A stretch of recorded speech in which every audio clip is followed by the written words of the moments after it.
Gat de l'équipe du support d'Esribelux. Je suis ravie aujourd'hui de vous rejoindre pour ce nouveau webinaire. Du support d'Esribelux. Je suis ravie aujourd'hui de vous rejoindre pour ce nouveau webinaire sur Survey 1, 2, 3 for Artists. Aujourd'hui, nous allons aborder l'automatisation des processus de travail et parler d'un exemple pratique. Alors, il y a déjà eu, il y a un peu plus d'un an, un webinaire sur Survey 1, 2, 3.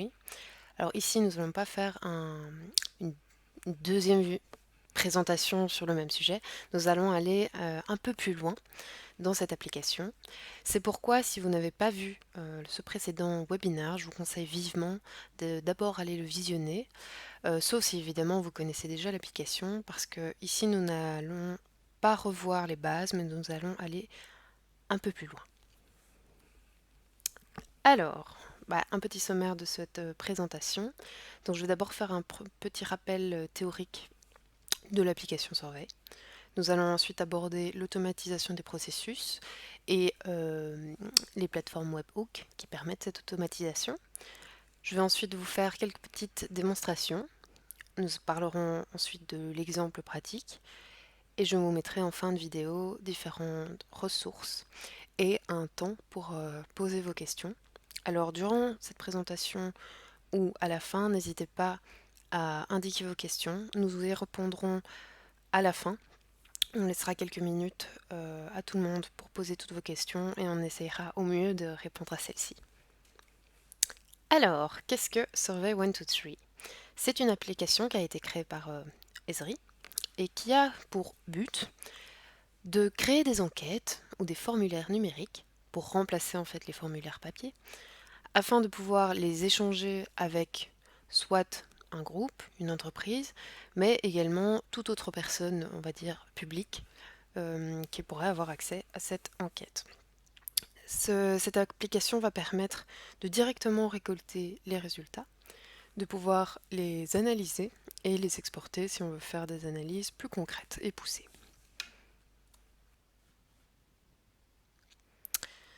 Alors, nous arrivons à la partie automatisation. Pour pouvoir faire une automatisation, on va devoir utiliser ce qu'on appelle un webhook. Mais qu'est-ce un webhook? Un webhook, c'est une méthode qui est basée sur des fonctions de rappel HTTP définies par un utilisateur. Alors, c'est peut-être pas très parlant, mais globalement, un webhook, ça va permettre de déclencher une ou plusieurs actions suite à un événement donné. Alors, dans le cas de Survey 1, 2, 3, c'est assez facile. L'événement, ça va être l'envoi d'une réponse ou la modification d'une réponse. Ça va rentrer dans un webhook. Et là, le webhook va déclencher toute une série d'applications. Alors ici, je vous ai mis les applications assez courantes, comme les applications de réseaux sociaux, tout ce qui est la suite Office 365 ou encore Google. Mais il y a bien d'autres applications qui peuvent rentrer dans les actions générées par le webhook. Alors, pour bien comprendre l'automatisation des processus, on doit bien séparer ces deux schémas. Donc on va comparer le pooling au webhook. Le partage en fait efficace des différentes données entre applications est obligé de passer par une méthode de détection des changements et des événements afin d'arriver simplement à l'action finale. Donc le pooling, qu'est-ce que c'est? Le pooling, c'est ce qu'on peut appeler en français une attente active. Donc c'est une technique de programmation qui permet aux différents processus d'utiliser d'une manière assez continue pour vérifier en fait si une condition est vraie, de manière répétée si vous voulez. Donc ici le schéma le montre assez bien, il va y avoir un échange constant entre un client et un serveur, le client va demander si il y a une mise à jour, le serveur lui répond non, jusqu'au moment où il y en a une. Alors la répétition évidemment a une fréquence donnée. Un webhook, au niveau de la programmation web, comme je vous l'ai expliqué à la slide précédente, on va attendre qu'il y ait un événement et à ce moment-là, le webhook va interagir et provoquer une suite d'actions via d'autres applications. Donc globalement, on peut dire qu'au niveau des applications web, en général, les méthodes des webhooks sont plus efficaces que le pooling. Mais voilà, le fonctionnement est un peu différent. Alors, au niveau des utilisations principales des webhooks, Et ben, pour l'automatisation, globalement, on a peut-être, on peut dire, 3 pôles d'utilisation.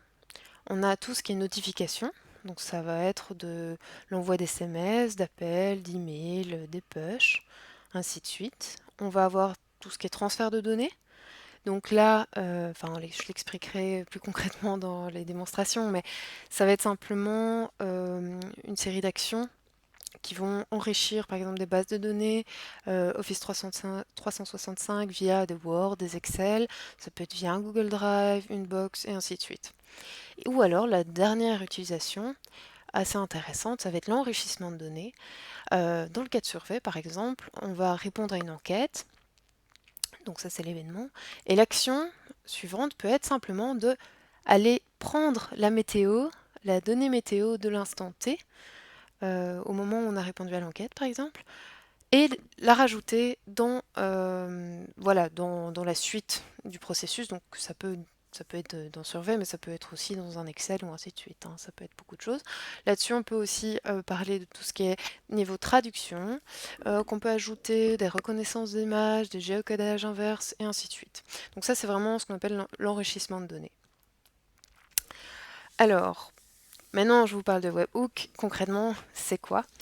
Il existe plusieurs centaines de plateformes existantes de Webhook. Ici, je vous ai mis les 5 plus connues. Donc, on a Zapier, IFTTT et Trello. Mais celles qui vont vraiment nous intéresser ici, ça va être Integromat et Power Automate. Pourquoi? Simplement parce qu'ils ont déjà intégré l'application Survey et différentes fonctions qu'on peut faire avec dans leur plateforme. Ce qui permet évidemment un travail beaucoup plus facile. Alors, pour finir dans le niveau des plateformes, on peut également créer nos propres plateformes, faire des plateformes personnalisées grâce à des langages comme Java, Python ou encore JSON. Alors c'est parti, nous allons passer maintenant à la partie démo. Je vais vous faire 3 petites démos. Une première démo sur Microsoft Power Automate et ensuite 2 petites démos sur Integromat. Voilà, je vous rejoins tout de suite. Alors voilà, pour démarrer cette démonstration, je vais tout d'abord dans mon compte ArcGIS Online du webinar, que voici. Je vais aller chercher mon application Survey. Voilà. Allez, hop. Directement, j'arrive dans ma plateforme Survey Web, qui est ici. Comme vous pouvez le voir, j'ai accès aux différentes enquêtes que j'ai déjà réalisées avec ce compte webinar. Et ici, pour ce webinaire, j'ai préparé une petite enquête. Alors, on va aller voir à quoi ressemble cette petite enquête. L'idée ici, c'est que j'ai pris comme thème les inondations à Jodogne. Donc le but de cette enquête va être simplement de répertorier, donner la possibilité aux citoyens de répertorier différents dégâts qui ont soit eu lieu dans le passé, soit à l'heure actuelle, qui sont dus aux inondations. De décrire ces dégâts et de décrire également l'urgence de l'intervention. Ça permet d'améliorer la gestion des inondations au niveau de la commune. Donc j'y demande une adresse mail, la date du constat, le lieu des dégâts, le type de dégâts, la localisation évidemment, savoir précisément où ça se situe, et l'urgence de la situation. Alors cette question va être assez intéressante pour les flux que je vais vous présenter. On peut également, mais sans obligation, y ajouter une photo si on le désire. Alors j'ai publié déjà cette enquête. Par contre, je vais aller me rendre dans Settings. Ici, vous avez donc Version, mais vous avez aussi Webhooks. Je vais l'ouvrir parce que ça va être assez intéressant. Alors cette partie-ci, normalement, est vide, sauf s'il y a déjà eu une connexion Webhooks. Alors dans des plateformes Webhooks qui sont différentes de Integromat et Microsoft Power Automate, l'application Survey n'est pas intégrée directement dans ces webhooks et donc vous devez rajouter manuellement c'est un lien. Donc vous pouvez donc ajouter un lien en lui donnant un nom, une payload et détailler ce que vous désirez comme événement, si c'est juste un nouvel enregistrement ou si c'est une modification d'un enregistrement et également des informations sur les données. Voilà, mais c'est pas ce que je vais faire ici. Voilà. Moi, les liens sont déjà préétablis. vu que j'utilise Microsoft Power Automate et Integromat. Donc dès que dans ces plateformes, je vais me connecter en fait à mon compte ArcGIS Online et donc à mon enquête, à ce moment-là, le lien est déjà fait et la payload se fait toute seule. Ou, par exemple, si j'en ouvre un, on voit qu'il y a un nom qui a été fait automatiquement et j'ai une payload que vous voyez ici. Ok, voilà au niveau de l'enquête. Je vais quand même, aller être prêt à en ouvrir une. Voilà, et je vais l'ouvrir. Elle sera utile pour tantôt. Donc vous voyez l'état final de mon enquête. Voilà, ça c'est pour Survey. Maintenant, je me rends dans Microsoft Power Automate. Alors voici la plateforme, lorsqu'on arrive sur la plateforme. Alors on a accès à cette plateforme à partir du moment où on a un compte Microsoft Office 365. Alors il y a des versions gratuites, des versions payantes, ça dépend de votre compte, ça dépend également de ce que vous voulez faire. Et voilà, mais pour les détails, je vous redirige vers évidemment le site de Microsoft Power Automate. Alors, comme vous pouvez le voir sur cette page, on peut commencer un flux de travail à partir d'un template. Ça, c'est ce qui est proposé. Vous pouvez aussi retrouver ces templates ici. Ici, voilà, ce sont des templates assez courants qui sont présentés et un enchaînement donc de 2, 3, parfois plus applications. Ici, nous pouvons retrouver les applications qui sont régulièrement utilisées. Et un petit peu, voilà, comme ça vous avez un avant-goût, c'est comme ça que sont présentés, on va dire, les flux de travail. Voilà. Alors maintenant, moi je vais venir à mes flux. Pour créer un nouveau flux, vous pouvez aller ici, mais vous pouvez également vous rendre dans vos flux et créer un nouveau flux, soit à partir d'un template, soit à partir d'une feuille blanche. Ce qui est très intéressant avec Microsoft Power Automate, c'est que vous pouvez partager vos flux avec d'autres membres de votre équipe. Donc, par exemple celle-ci, j'ai 2 enquêtes qui démarrent avec Survey 1, 2, 3 qui sont partagées avec ma team dans Microsoft, ce qui est quand même assez intéressant. Et je peux avoir différents propriétaires qui peuvent modifier. Ça, c'est assez facile à configurer. Mais voici mes flux à moi de travail. Celui que j'ai préparé pour ce webinaire, c'est celui-ci. Voilà, ici j'arrive sur toutes les informations concernant ce flux de travail. Comme vous pouvez le voir, on a d'abord un statut, si la connexion est bien faite et si le lien avec l'enquête est déjà fait. Si je retourne dans mon webhooks, je peux voir qu'actuellement j'ai plusieurs liens avec cette enquête sur différents flux de travail qui sont tous en statut on. Hop. On a les détails sur sa création, sur la modification, on a le propriétaire et on a les différents tests qui ont été exécutés récemment. Voilà. Alors, maintenant, comme vous pouvez le voir, on peut également rendre par exemple ce flux de travail off. Donc à ce moment-là, il n'y aura plus de lien avec l'enquête directe. Il faudra le remettre en on pour pouvoir travailler avec. Vous pouvez exporter ce flux. Vous pouvez le soumettre en tant que template, donc ça c'est assez chouette dans une entreprise. Si par exemple plusieurs personnes doivent avoir le même type de flux, que vous ne pouvez pas spécialement être dans la même team, ça permet de directement, chacun de son côté, avoir accès à une même procédure et juste à peut-être changer certaines connexions. Vous pouvez envoyer évidemment une copie, et ça c'est les classiques, on va dire. Vous pouvez les changer aussi, le partager. Ça, c'est chouette. Bon, on va rentrer maintenant, grâce à l'édition, dans mon flux de travail. Alors, vous le voyez ici. Mon premier trigger, donc l'entrée, ça va être surveille quand une réponse à une enquête est soumise. Alors ici, vous avez différentes informations. Vous pouvez renommer si vous voulez le mettre en français, par exemple, le titre. Et vous avez différentes connexions qui se font. Alors ces connexions, c'est avec différents surveys. Donc quand je dis survey, c'est compte ArcGIS Online ou différents utilisateurs d'ArcGIS Online. Hop. Voilà. Et ici, par rapport à mon compte à moi, que je viens de vous montrer sur My Survey, j'ai deux enquêtes qui ont une possibilité d'activer euh, les webhooks. Voilà, et je retrouve évidemment les deux du webinar. Voilà. J'ai décidé d'y ajouter une condition. Alors, si vous vous rappelez, dans mon enquête, j'avais une condition, quelle est l'urgence de la situation.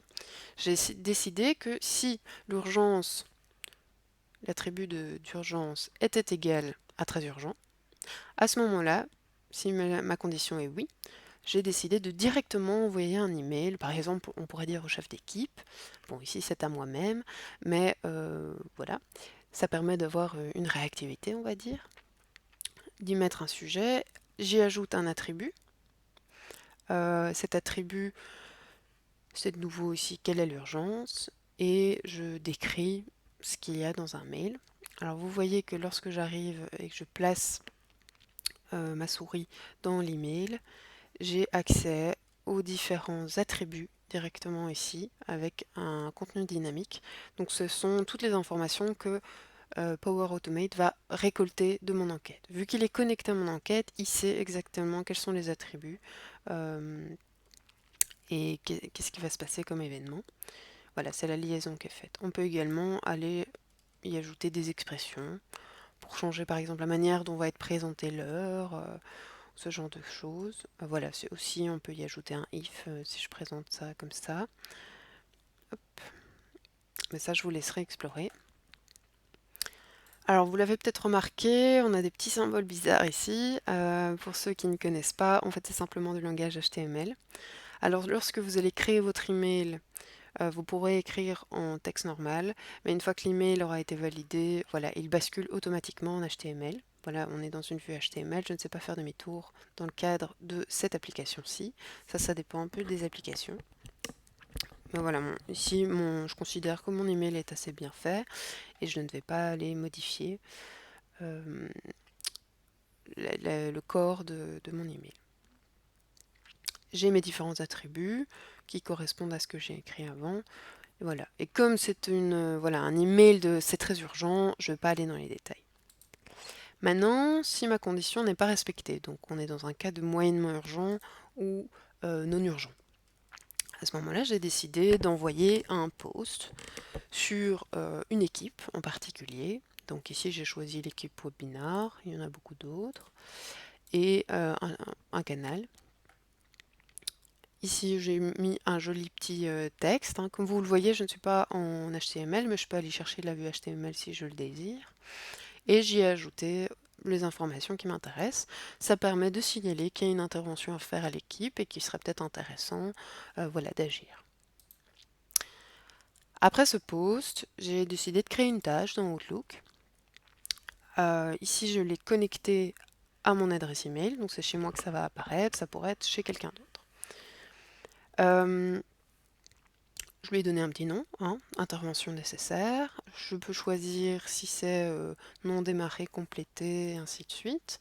Donc par exemple, si j'allais continuer et que j'attendais un autre événement, je pourrais très bien dire que le statut de l'enquête est terminé et qu'à ce moment-là, elle peut s'effacer toute seule. De nouveau, j'indique plusieurs informations comme le statut de l'urgence, le type et le lieu. Voilà sur ce que je peux vous dire sur le flux de travail que j'ai déjà fait. Si maintenant on veut créer un nouvel élément, j'ai qu'à faire New Step. Là, je dois choisir une action. Donc on peut aller chercher par exemple, je ne sais pas moi, Twitter. Vous allez voir que vous avez soit un trigger, donc c'est un événement, quand un nouveau tweet est posté, soit vous allez choisir une action. Et à ce moment-là, voilà, vous pouvez retweeter, envoyer un post, ce genre de choses. On peut également aller chercher, je ne sais pas moi, prenons Excel. Voilà. À nouveau, soit vous avez un élément déclencheur, soit vous avez toute une liste de choses que vous pouvez faire à partir d'un Excel. Voilà pour la manière dont ça se construit. Hop, je vais sauver. Vous avez ici un petit élément qui vous permet de dire, surtout quand c'est des longs flux de travail, c'est assez intéressant, il va vous dire s'il y a des erreurs déjà prédéfinies, s'il y a des problèmes de connexion, ce genre de choses. Ok, donc voilà, je vous ai présenté mon flux de travail. Maintenant, on va le tester. Pour ça, je vais simplement dans Test. Alors ici, j'ai deux possibilités. Soit je vais écouter l'enquête et attendre qu'il y ait une action, soit je vais utiliser une donnée des précédents tests que j'ai réalisés. Alors, je vais par exemple prendre celui-ci et je vais tester. Vous allez voir, c'est très rapide. Après, il n'est pas très long, ça aide, mais voilà, il est déjà terminé. Le flux est en train, voilà, il a déjà fini. Et ça s'est bien passé. Alors, la condition ici était vraie, donc j'ai envoyé un email. Maintenant, je vais aller voir, je viens de recevoir justement un email, hop, et je vois ici que nous avons bien une priorité très urgente, l'enquête est arrivée et les différentes informations. Alors, si vous vous souvenez, donc j'ai la condition envoi d'email, mais j'ai aussi une création de tâche. Hop, je vais dans mes tâches, intervention nécessaire, elle vient d'arriver, situation très urgente, on est dans une infrastructure en milieu agricole. Et voilà, donc je vais la retirer. Maintenant, on va faire une autre situation. Donc là, c'était avec un enregistrement déjà établi. Maintenant, je vais décider d'écouter. Donc c'est moi qui vais choisir ce que je vais y indiquer. Comme on avait choisi la condition pour, je vais essayer la condition non. Donc ici, je teste. Vous voyez il attend une action au niveau de l'enquête. Je vais reprendre mon enquête, remplir celle-ci. Voilà, je mets une adresse mail. Oups, voilà. Je choisis un espace public avec un excédo. Je vais aller me rendre dans ce quartier-ci, voilà. Et je vais donc choisir, comme on l'a dit, une situation non urgente. Je soumets. Voilà, elle est bien partie. Alors si vous remarquez en haut, pour le moment il est en Edit et il va passer en Run. Voilà, maintenant il est passé en Run, donc il a entendu l'enquête. Il l'a lu, ça n'a pas pris longtemps. La condition, il a vu qu'elle était fausse. Il a donc passé à un post au niveau de Teams et il a créé une tâche. Alors, à nouveau, si je retourne dans mes tâches, voilà, elle vient d'arriver. C'est une situation non urgente, un excès d'eau dans un espace public. Et si je prends, voilà, mon canal de mon groupe, je viens de recevoir à l'instant une situation non urgente avec un espace public et un excès d'eau. Voilà au niveau de mon flux, la manière dont ça fonctionne. Voilà. Je retourne ici. Vous avez vu que c'est très rapide. On peut faire à peu près tout ce qu'on veut avec ces flux de travail. Ça permet de normaliser et de, de- de rendre les choses vraiment plus rapides. Power Automate est assez chouette pour ça. Il a des avantages, il a des inconvénients. On pourra peut-être en discuter si vous voulez à la fin de ce webinaire. Maintenant, je vais passer à Integromat.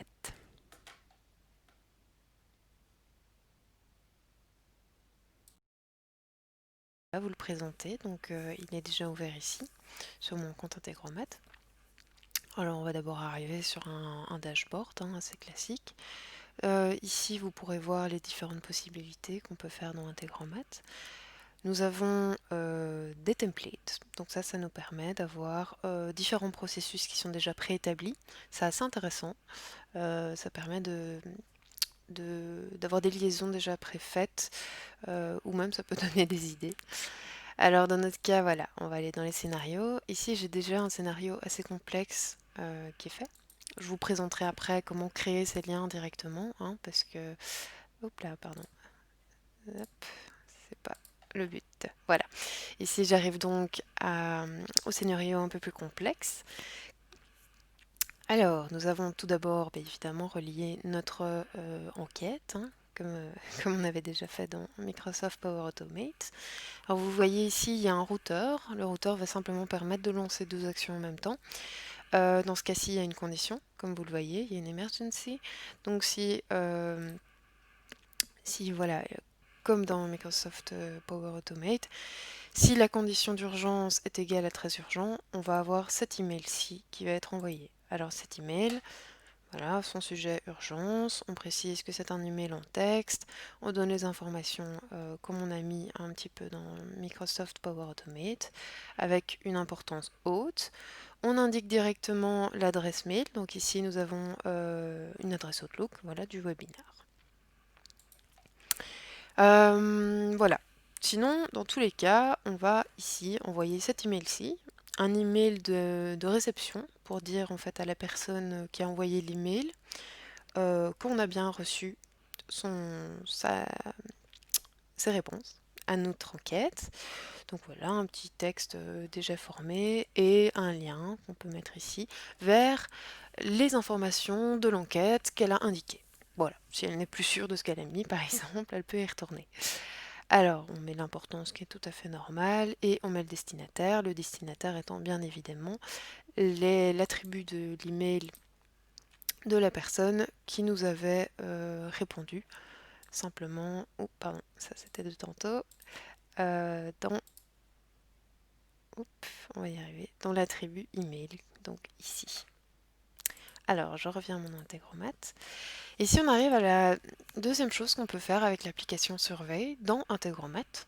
On ne peut pas encore le faire, elle n'est pas encore intégrée dans les autres webhooks, mais dans Integromat on peut. C'est la création en fait de rapports, des rapports d'entité.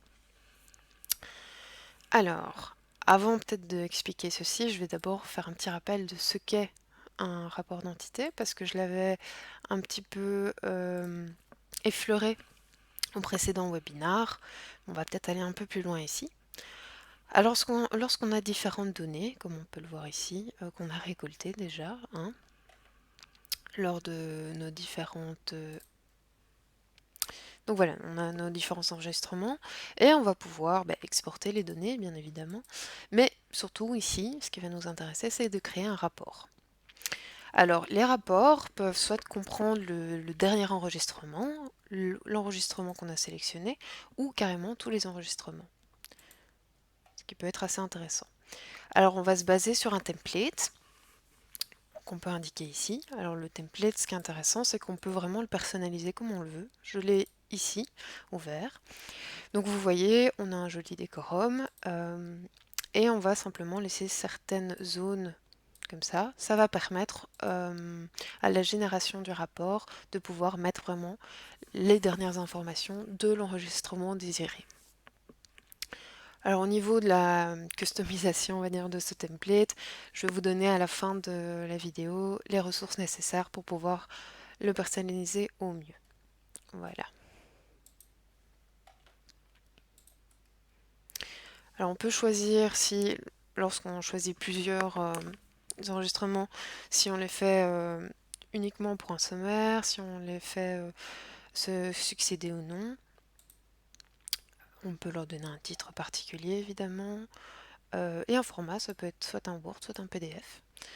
Alors il faut savoir que la génération d'un rapport demande des crédits, donc on peut prévisualiser les crédits ici, et on a aussi la possibilité de, avant de générer et donc consommer des crédits, de prévisualiser, ce rapport. Alors comme voilà, moi j'en ai fait beaucoup, et que ça prend un petit peu de temps, je les ai déjà fait à l'avance, donc vous voyez ici, on en a toute une série. Si j'en ouvre un, voilà, on a un rapport qui est préfet avec les informations, la date, le contact, le lieu, voilà, tout ce que j'avais mis dans mon template se retrouve ici. Et il a été fait pour chacune des données donc d'enregistrement de l'enquête. Voilà. Donc ça c'est pour un rapport, ce qui peut parfois être vraiment utile. Donc c'est ça que nous avons pu intégrer ici dans ce flux de travail. Alors si j'ouvre des informations sur le rapport, s'il veut bien s'ouvrir évidemment, voilà. Donc pareil, on va définir le template, on va indiquer les différents résultats, si c'est un document Word, Word ou PDF, et le nom du rapport de sortie. Voilà. Je vais aussi relier les nouveaux résultats d'une nouvelle enquête, d'un nouvel événement dans un Excel. Alors, l'Excel en fait est déjà préconstruit, il est ici. Alors, comme vous allez le voir, j'ai déjà d'autres informations qui étaient enregistrées. On va mettre voilà, les dates, l'heure, l'adresse du citoyen, le type, le lieu du dégât, voilà, s'il y a une photo ou pas. Ça va se retrouver dans un OneDrive qui est relié à mon adresse mail et qui est aussi connecté ici et là dans ce long flux de travail. Donc dans cet Excel, je vais pouvoir voir les différentes colonnes et indiquer quels résultats vont où dans ces colonnes. Donc voilà, d'abord on va choisir dans le OneDrive l'Excel qui m'intéresse, la page qui m'intéresse, les valeurs qui m'intéressent, et voilà, on retrouve ici tous les titres des colonnes et je vais pouvoir y implanter les différents résultats, les différents attributs qu'on a récoltés dans l'enquête. Une fois que c'est fait, on peut aussi également y ajouter un événement. Donc voilà, on peut mettre dans le calendar de ma boîte mail qu'on a une nouvelle enquête, mettre qu'on veut démarrer cet événement maintenant et qu'on a par exemple ici 30 minutes voilà, pour répondre et réagir face à cette nouvelle enquête. Ici de nouveau, voilà, merci de traiter l'enquête et on y met les informations qu'on désire. Voilà. Alors, maintenant que c'est fait, on va pouvoir envoyer une nouvelle enquête justement. Alors je réponds rapidement à cette enquête. Voilà, en milieu agricole, un élément naturel. Je retourne à Jodogne et je vais dire que ça se situe ici et que nous sommes dans toits urgents. Voilà. Je soumets. Voilà. Et ici, on va écouter pour un nouveau élément que je viens d'envoyer.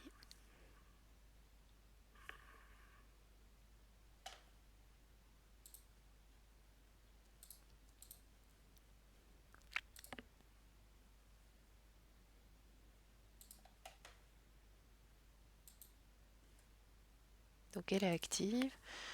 Voilà. Maintenant que j'ai activé ici le flux de travail, je vais vite envoyer une réponse à cette enquête. Voilà. Donc ici, on va mettre que c'est là. Et nous sommes dans un cas très urgent. On soumet.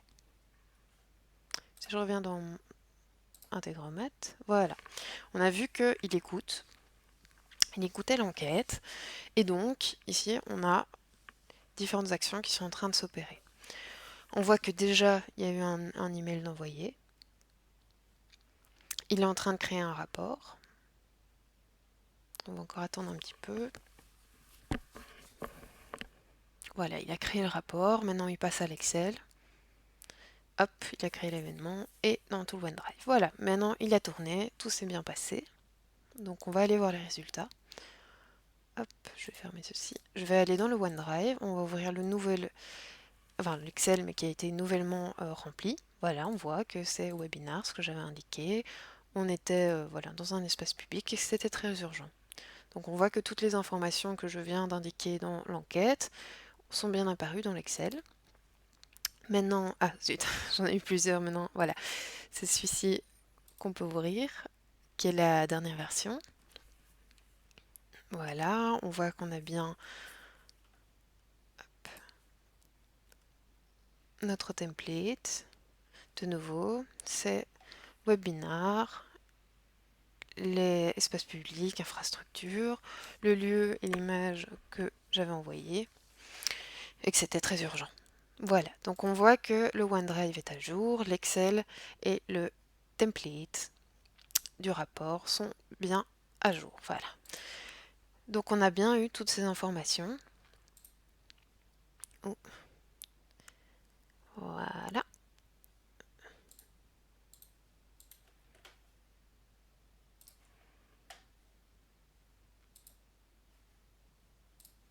Voilà. On a vu qu'il avait tourné, tout s'est bien passé, on a toutes les informations qui ont été réussies.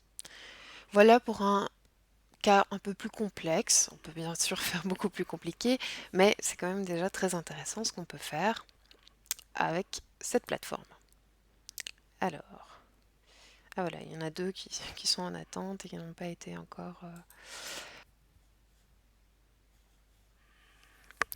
Alors voilà, après ce scénario un peu compliqué, je vais vite vous présenter comment créer un nouveau petit scénario. Donc pour ça, on va aller dans Create a New Scenario. Voilà. Alors, d'abord, quel service on va utiliser? Comme vous voyez ici, on a beaucoup d'applications disponibles.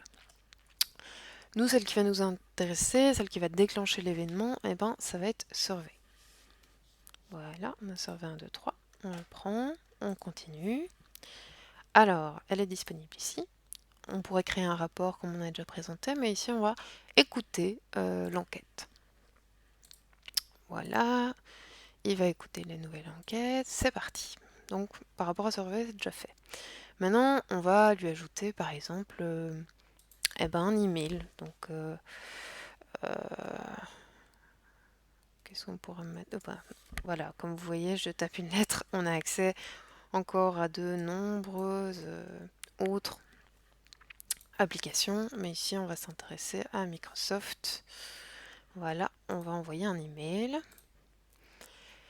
Bon, ici pareil, on peut faire des drafts, avoir des attachments et ainsi de suite, mais nous on va envoyer un email simplement. Alors le titre ça peut être Survey. Oh, j'ai oublié une lettre. Voilà, Survey. Je ne sais pas moi. Urgence. Voilà. Au niveau du corps, on pourrait mettre l'adresse mail. Donc dans les attributs, une des questions c'était votre adresse. Ben voilà. Et l'importance, on peut mettre normal. Évidemment, il nous faut un destinataire. Donc le destinataire, de nouveau, on pourra aller chercher le destinataire ici. Oh, j'ai fait une fausse manœuvre, voilà. Mais nous, on va mettre voilà, cette adresse-ci.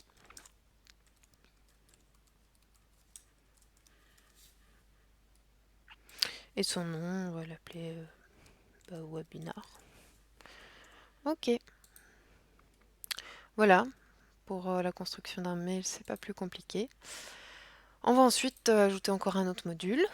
Ce qu'on pourrait faire, c'est par exemple ajouter un Excel. Pour ça, on va déjà créer un premier Excel. On retourne dans notre OneDrive et on va ouvrir un nouvel Excel. Voilà, il se nomme automatiquement Book1. Dedans, on va pouvoir mettre différents titres aux colonnes. Donc par exemple username. Oh.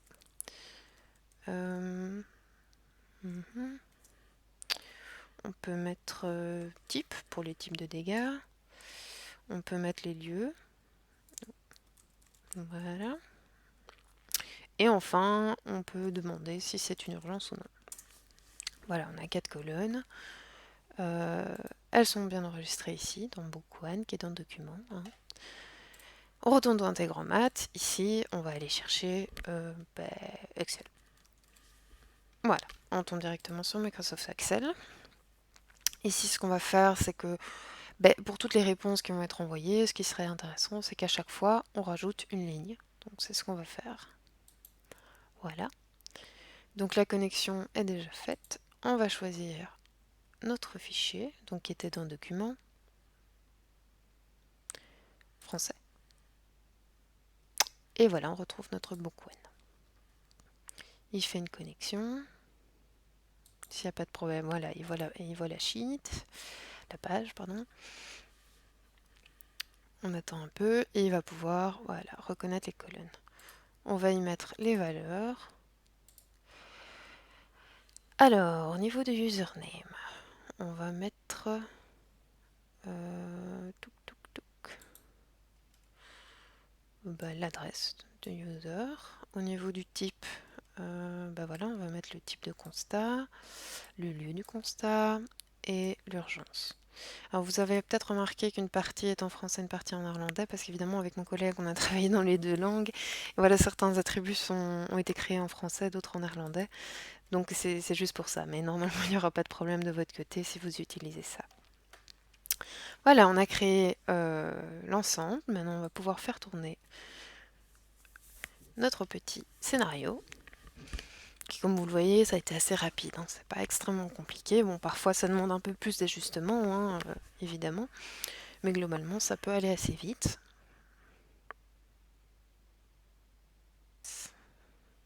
Écoutez une nouvelle enquête. Voilà, on vient ajouter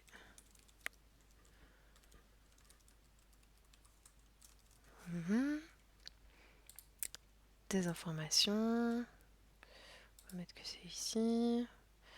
Moyennement urgent, et c'est parti. Voilà, alors il a détecté qu'il y avait une donnée en cours. Il a envoyé un email. Et voilà, on a une nouvelle ligne normalement dans notre Excel. On va aller voir ça tout de suite. Voilà, on ouvre notre Excel. Et comme on peut le voir ici, ben voilà, l'adresse mail a été mise, l'urgence aussi. Et on peut voir toutes les informations qu'on vient de mettre. Ah, allez. Voilà. Voilà, donc on a vu notre Excel. Maintenant, on peut regarder ici. On voit bien qu'il y a eu une opération aussi d'un envoi d'email. Voilà, avec le sujet, l'importance. Ça a été envoyé. Voilà. Alors ici, on voit que l'email d'adresse a été envoyé de là et on a reçu cette information-là. Alors par contre, je vais vous avouer que je ne le vois pas apparaître. Voilà, il est ici. Parfait. On le voit ici avec le nom de l'adresse. C'est parfait. Alors, c'est vrai que je ne l'ai pas présenté tantôt, mais dans la création d'événements du précédent scénario, je ne vous l'ai pas montré, mais en fait, voilà, il y a les nouvelles enquêtes qui sont arrivées. Voilà, une nouvelle enquête qui a été ouverte avec les informations qu'on avait mis tantôt dans le scénario précédent.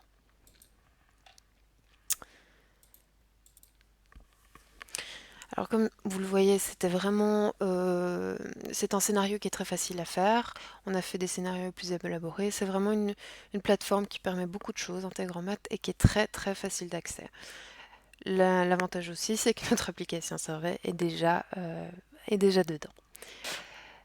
Alors voilà, nous sommes de retour après ces différentes démonstrations sur l'exemple concret dont je vous parlais au début de ce webinaire. Alors ici, je vous présente le cas de l'école de Saint-Cyr qui a décidé de créer un processus et une architecture grâce aux composants d'ArcGIS pour essayer de gérer au mieux une distribution de masques à Versailles Grand Parc. Donc on a un peu d'actualité. Alors, le but de ce processus était de recueillir les besoins en masques auprès des citoyens à l'aide d'une enquête en ligne. Cela a permis à la commune, la mairie en France évidemment, de proposer un jour et un lieu de rendez-vous pour améliorer l'efficacité de la distribution des masques. Alors comment concrètement s'est passé cet exemple? Donc d'abord, il y a eu une création d'un formulaire web pour déterminer les besoins. Alors c'est passé par une enquête Survey 123 qui a été créée via un compte ArcGIS Online. Et dans cette enquête, on y a ajouté un fichier CSV pour normaliser les points adresses de la commune. Comme ça, voilà, les citoyens, lorsqu'ils allaient indiquer l'adresse de leur foyer, on était sûr qu'il y avait une normalisation, qu'on allait bien retrouver la bonne rue. Dans cette enquête, les différents citoyens ont dû également indiquer différents justificatifs pour par exemple avoir le bon nombre de personnes, les bonnes identités. Tout ça c'est fait via un compte Argis Online. C'est le petit numéro 1 comme vous pouvez le voir. Ensuite, il y a au numéro 2 un stockage des données dans un service d'entité qui a été intitulé besoin. Alors ce service d'entité a été logé dans un Argis Enterprise. Pourquoi? Tout simplement pour le RGPD en fait, pour les données personnelles, afin qu'il y ait vraiment une sécurité au niveau des réponses. En partie 3, il y a eu une validation des données de demande des citoyens. Et voilà, si les formulaires qui ont été répondus n'ont pas été suffisamment bien remplis par exemple, ou qu'il y a eu des erreurs, ou la mairie a pu recontacter les citoyens afin d'être sûr de leurs données. Lorsque le fichier Excel des besoins ont été validés, ils ont envoyé ça dans Integromat, dont on vient de parler. Grâce à Integromat, ils ont pu générer un QR code personnel à chaque citoyen et également générer une date de rendez-vous et un email. Ça, c'est la partie 4.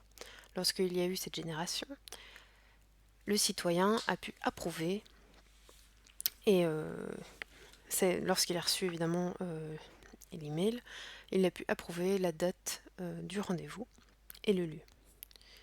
Lorsque le rendez-vous a été pris, nous passons au point 6. Là, il y a eu évidemment la distribution des masques. Donc, en gros, chaque citoyen est arrivé avec son QR code.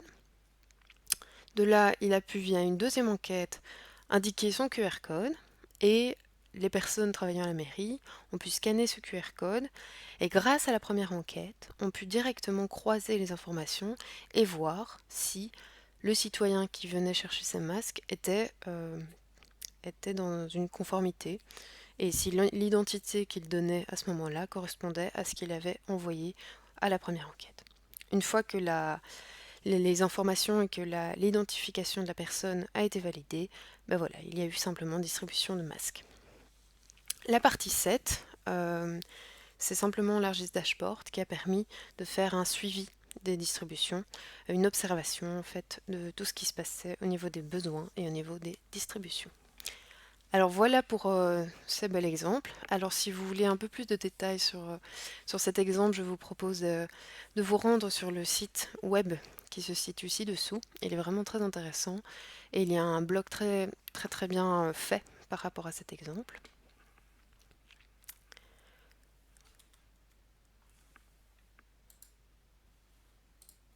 Voilà. Alors, ici je vous avais également parlé de différentes ressources. Alors comme dans les différentes démonstrations, nous avons parlé de l'impression de rapports et des webhooks, je me suis permis ici de vous donner quelques liens pour pouvoir facilement retrouver des informations à ce sujet. Alors au niveau de l'impression des rapports, il y a beaucoup d'informations qui sont reliées à ça sur docargis.com au niveau de l'application Survey. Vous pouvez avoir des informations à la fois sur l'impression, mais également sur comment créer des templates. Et alors au niveau des webhooks, voilà, il y a évidemment le lien qui va avec ce webinaire sur les webhooks dans Survey 1, 2, 3. Mais il y a également, je vous mets ici le site d'Integromat et de Microsoft Power Automate, si vous êtes intéressé. Tout au-dessus, je vous ai également remis la vidéo, le lien de la vidéo du webinaire sur Survey 1, 2, 3 1, on va dire, qui correspond un peu plus sur la base de cette application. Vous pouvez toujours aller y jeter un coup d'œil si vous avez envie. Alors voilà, nous allons passer à la partie questions. Je vais vous laisser ici quelques minutes afin de... Voilà, si vous avez des questions qui vous viennent, n'hésitez pas à les noter dans le chat. Moi, je vais prendre quelques minutes pour un petit peu respirer et puis après, nous allons essayer d'y répondre le plus rapidement possible. Si nous n'arrivons pas à y répondre immédiatement, on vous recontactera de toute façon en prenant vos coordonnées pour vous répondre la semaine prochaine au plus vite. Et pour être bien complet, surtout. Voilà, à tout de suite.